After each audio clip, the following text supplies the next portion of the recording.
Hi, everyone. Thanks so much for joining me today. I'm excited to be here with Tanya Stewart-Shaw of the Ohio Consumers Council. We are going to be talking about ways to help save on your energy bill or what to do if you're struggling on your energy bill, right? We know, especially during the winter months, it can get stressful trying to keep up as we see these fluctuating bills. We want to make sure that you guys are aware of all of the resources that exist for you. Now, you may have noticed we're talking about Ohio, so this will be really helpful for our Ohio consumers. But for those of you who aren't in Ohio, listen to the programs that we have available here in Ohio, and then see what exists in your state, right? So a lot of these may have programs that are mirrored in other states. Tanya, I'm really excited. Thanks so much for joining us. I'm going to pass the baton to you to share with us all of the great works and great programs that you guys have going on. Awesome. Thank you. Thank you so much for having me. And hopefully I'll give some good information on how people can keep their utility bills on and make them more affordable. So again, my name is Tanya Stewart Shaw. I am an outreach specialist at the Office of the Ohio Consumers Council. And for those of you who may not know, we are a state agency, so we represent all 88 counties in Ohio. For consumers who may be struggling, I would refer them to some of the other agencies. We do not provide direct services, but give you really good information on that during my presentation. But just a little bit about the Office of Consumers Council. Again, as I stated, we're a state agency. Our job is to advocate solely on behalf of residential consumers. So we go out and we represent residential consumers to make sure that people have access to affordable utility services. We look at utility service as it's a necessity, just like paying rent and other just basic necessities. So really want to give folks information on how they can keep their utility services connected. So like to go over some of the programs that we have as far as keeping utility services on. So I'm going to give you a little information again with about utilities and credit. A lot of people, they don't realize that utilities and credit kind of go hand in hand. Give you a little information about how who we are as far as the Consumers Council and what our objective and goals are. So let's just talk about utilities and credit. Just to start off, typically utility bills have very minimal impact on your credit score because they're not reported in Ohio. They're not reported to the credit bureau on a monthly basis. So in some instances that can be good. In other instances, if you have a strong payment history with the utility company, it would be a really good way to rebuild credit. But for the most part in Ohio, they're not reported on a monthly basis unless the bills go past due. So any unpaid past due bills, if they're not paid, they will go to collections. And once those bills get reported to collections, then they will start to affect your credit score.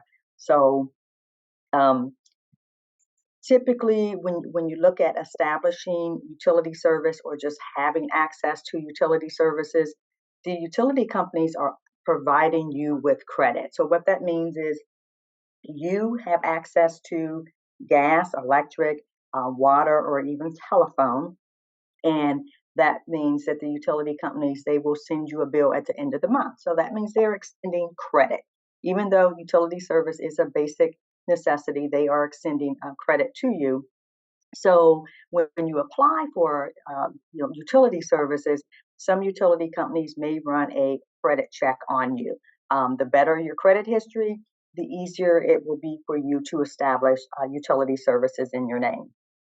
So in order to establish utility service in your name, you must meet some of the at least one of the credit criteria. You have to be a property owner, maybe had utility service in your name within the past 2 years and be in good standing.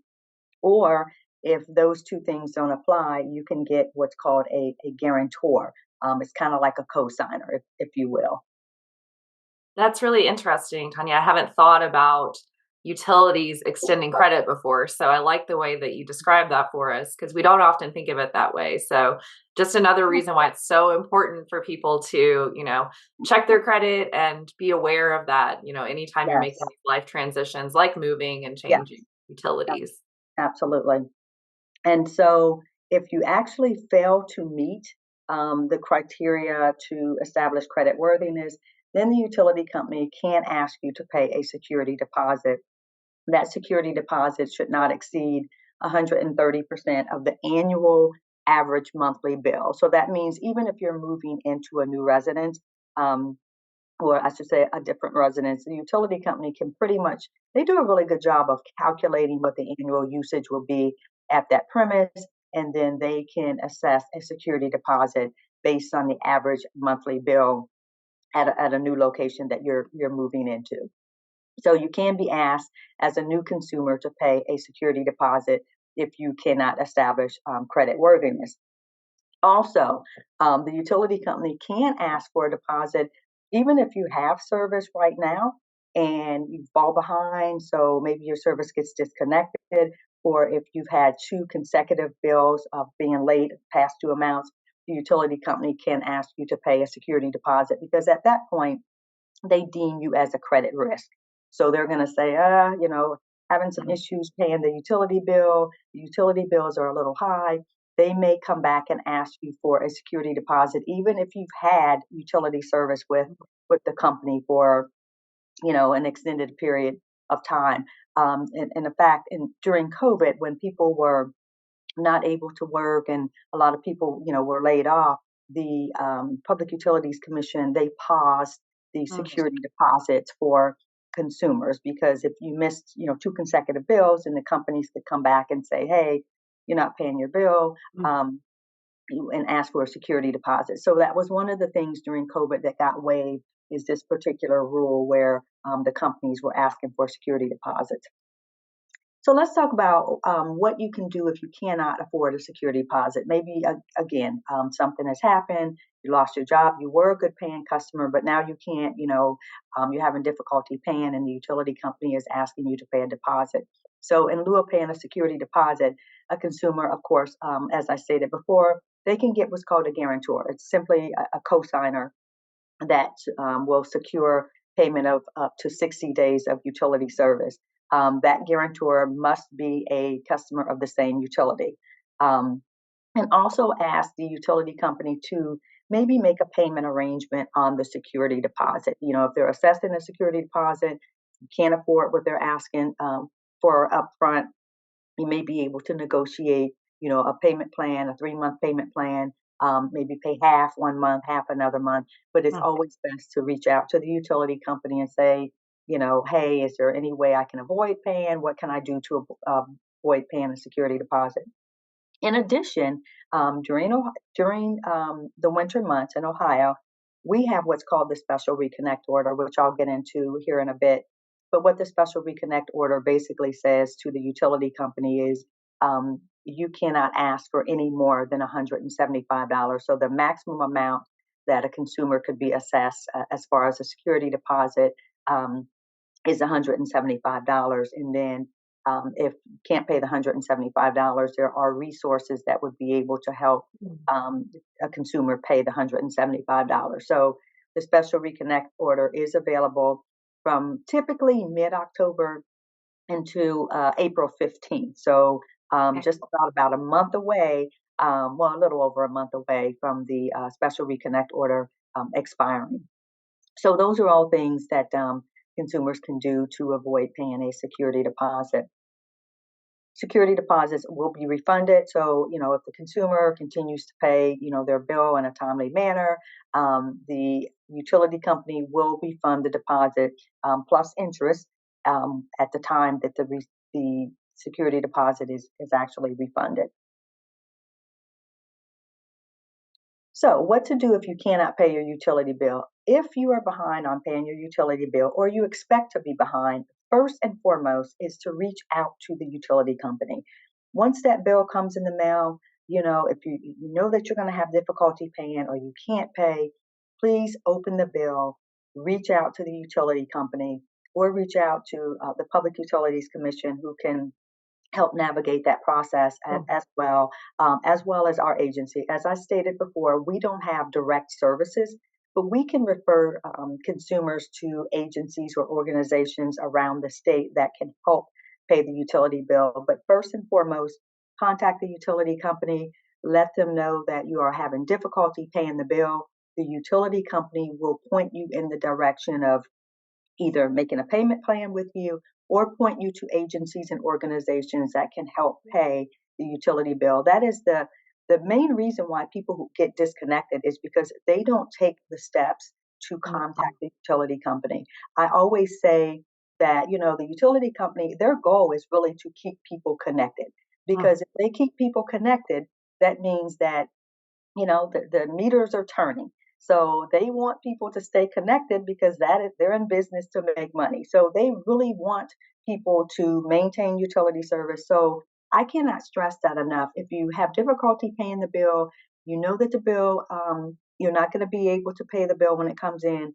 First and foremost, open the bill, reach out to the utility company. So can't emphasize that enough. So let's talk about some of the payment plans that are available for consumers who find themselves in difficult situations. First payment plan that we have, and it is income based, it's called the percentage of income payment plan. And it is an extended payment plan that allows eligible customers to make monthly payments based upon their household income. So PIP Plus helps consumers make affordable year-round payments. Every month, you know exactly what your payment is going to be because it's based upon your household income. The goal of the PIP Plus program is to help low-income Ohioans manage their energy costs and maintain your utility service year-round. Now, I can tell you that there are a lot of other states that have PIP programs, as we refer to it, but Ohio's PIP program has been around since 1983. And then in 2010, we did the Public Utilities Commission. They completely overhauled the PIP program to make it, even better for consumers. So let me go through the eligibility guidelines. You have to be at or below 175% of the federal income guidelines. So for a family of four, that's about, I want to say it's about 52,500. You have to be a consumer of a regulated utility company. So here in Ohio, the utility company has to be regulated by the Public Utilities Commission. And then also, if you're eligible for PIP, you're going to be eligible for what's called the Home Energy Assistance Program. So you must apply for the Home Energy Assistance Program as well. And these are the current income guidelines, and they do increase a little bit each year, so about 3%. So these will change just slightly in July 1st. The new income guidelines will go into effect for the PIP program as well as the Home Energy Assistance Program. So currently, right now, these are the guidelines that are being used. So for the PIP program, as I stated, consumers, it allows them to pay standard year-round monthly installments. They would pay 5% of their household income for gas, 5% for electric. So if they heat with gas, they're looking at paying 5% for the gas, 5% for the electric. If they heat with electric, then they would pay 10%. So it's 10% or $10, whichever is more. So even for consumers who find themselves, maybe they just recently lost a job, they're waiting on workers' comp claim, they're waiting on an unemployment benefit. If they don't have what's called countable income, then their maximum payment would be $10. Wow. And by paying the $10 each month, then what happens is, and let's talk about some of the pluses. So by paying the amount each month, the consumer is not responsible for any remaining balance of the current utility bill. So if the installment is paid on time and in full by the due date, they get what's called a Delta credit. And what a Delta credit is it takes the amount of usage that the customer has. So as an example of that, say the bill is $300. The actual bill would be $300, but the PIP amount's $50. As long as the customer pays the $50, the consumer is not responsible for the remaining $250. That's what's called a Delta credit. In addition to that, for making an on-time payment, the consumer will get 1/24 written off or credited to any outstanding or deferred arrearages. So it's a pretty good program. As I stated earlier, consumers are not required to pay a security deposit, and they're also not charged late payment fees. So that's one program. If the consumer meets the household income guidelines at or below 175%, it is a great program. It helps consumers maintain their utility bills year round. You know exactly what your payment's going to be because it is based on your household income. Of course, consumers are required to re-verify their household income every year. So basically, you do have to, recertify and maintain that you are eligible to stay on the program. So that's the PIP Plus program. Then also with the PIP program, if consumers become over income, so say their income goes up and they're no longer eligible, they can go on what's called a graduate PIP Plus program. So customers who are no longer meet the income guidelines for PIP, or they don't want to be enrolled in PIP anymore, they can go on what's called a graduate PIP program, and this will give customers 12 months to pay off the balance if there's any outstanding arrearages. They still continue to get the Delta credit for making their on-time payment, and then they're not responsible for anything over the actual bill for the next 12 months. So the amount that the consumer will pay does go up a little bit. It's referred to what's called the transition installment. So they would take like the PIP Plus installment and the budget bill and they divide it by two, and then they come up with what's called a transition installment amount. So but all that is spelled out. Again, if a consumer is on the PIP program, they get off of PIP for whatever reason, they're no longer eligible, they can go on the graduate PIP program that's available to them. These are what the on-time payments would look like on a graduate PIP Plus program. So if a consumer, maybe they have an arrearage of $2,400, the actual bill is $350 and their PIP installment's $82. If they pay that $82, the Delta credit, which is the difference between the actual bill and the graduate PIP installment, it goes away. So that would be $268. But then they also get an additional credit of $200 off of that $2,400. So after 12 months, the debt is completely gone, and then consumers can continue on their way. A lot of times what we see is, if consumers, they don't want to be on PIP anymore, or say they move to a location where they're not responsible for their utility bill anymore, they kind of leave that debt hanging out there, and then it's your credit report. So this particular program would allow them to pay off that amount, give them a credit for continuing to pay on that amount, and then nothing shows up on their credit, and they can move forward with that as well.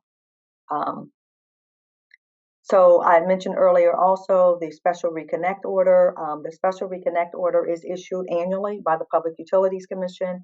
What the special reconnect order does is it allows consumers who are disconnected or they're being threatened with disconnection the opportunity to pay a maximum of $175 that will either get them reconnected or it will prevent their utility services from being disconnected to begin with. So as I stated earlier, you are in a situation, the utility bill comes, you know that you can't pay the utility bill, please reach out to the company.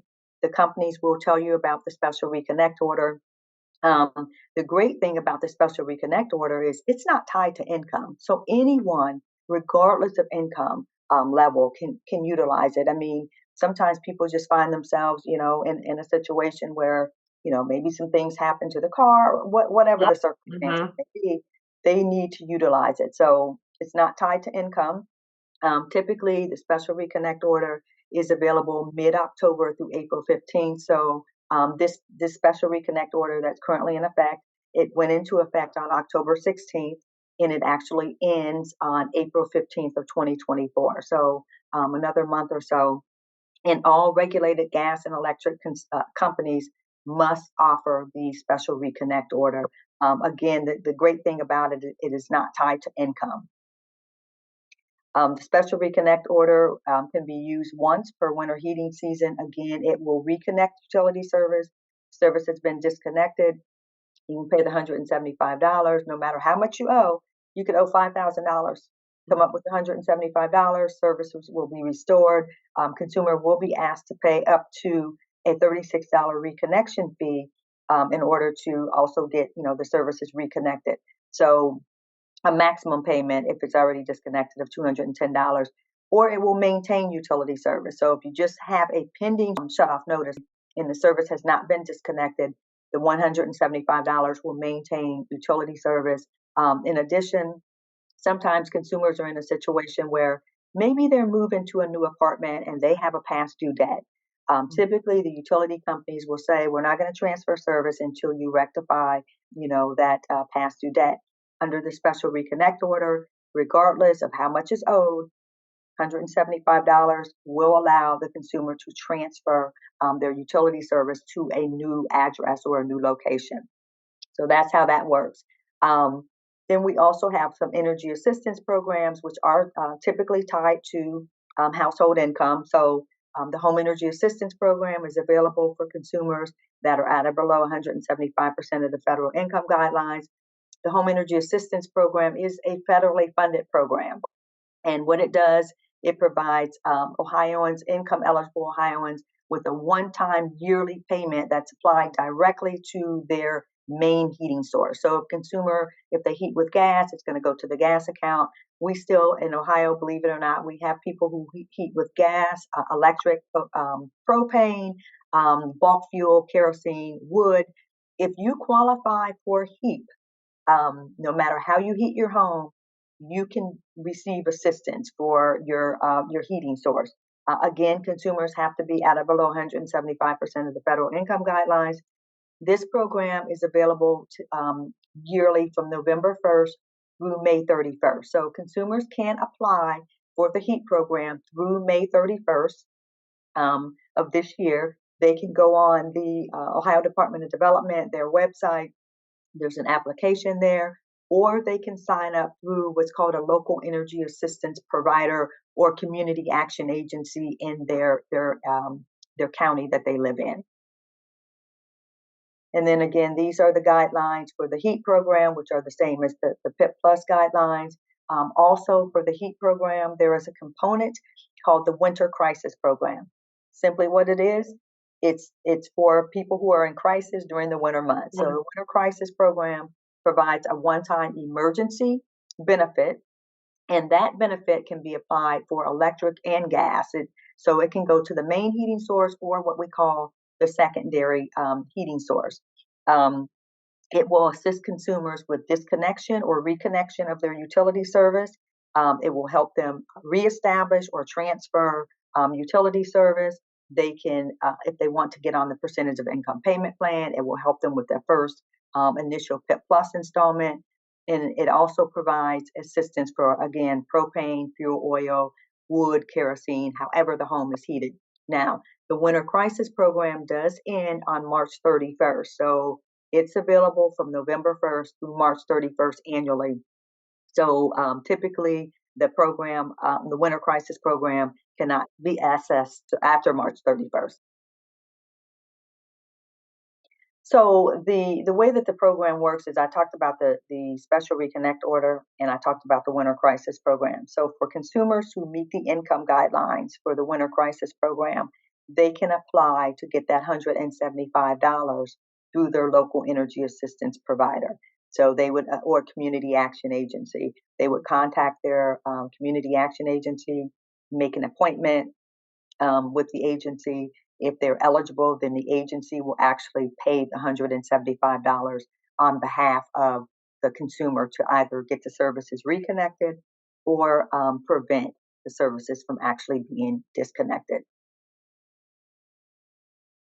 And then this is just information on how consumers can sign up for some of the energy assistance programs. Again, I mentioned they can go to the Ohio Department of Development website, or they can apply through the energyhelp.ohio.gov website, or they can simply make an appointment with their local energy assistance provider in their community.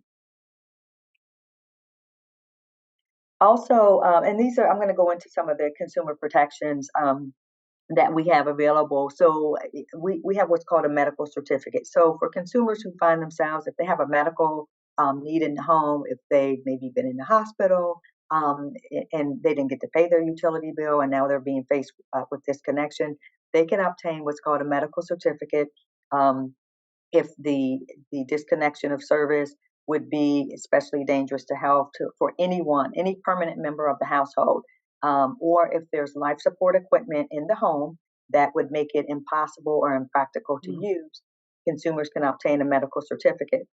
A medical certificate will either prevent a disconnection or it will reconnect service. So, a medical certificate can be used within 21 days of disconnection. So, if the service is physically disconnected, the consumer does have to get a medical certificate or apply for a medical certificate within 21 days. The medical certificate, once it is obtained, it is good for 30 days. It can be renewed 2 additional times. So theoretically, a consumer can get 3 medical certificates in a 12-month period. And the consumer can apply for a medical certificate through the utility company. So if there's a medical need at home, in the home, the consumer would contact the utility company and say, hey, maybe I just got out of the hospital, or, someone in my home has a medical situation, and the utility company would explain the medical certificate process. Basically, they would actually ask the consumer for the information for the physician, or the physician's office. They would email or fax it over there.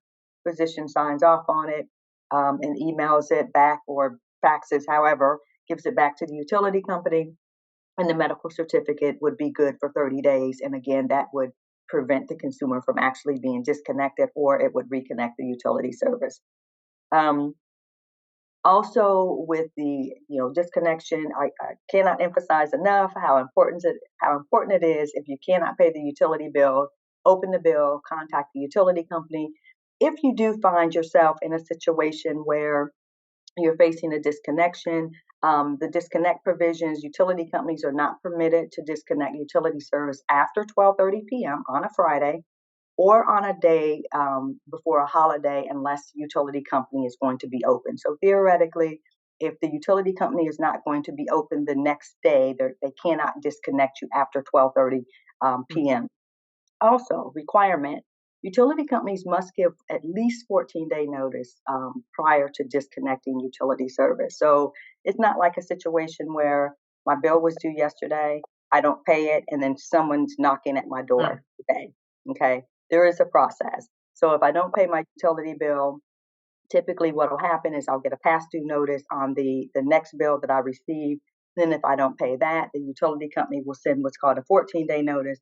And also during the winter months from November 1st through April 15th, the utility companies are also required to give an additional 10-day notice. So you have time.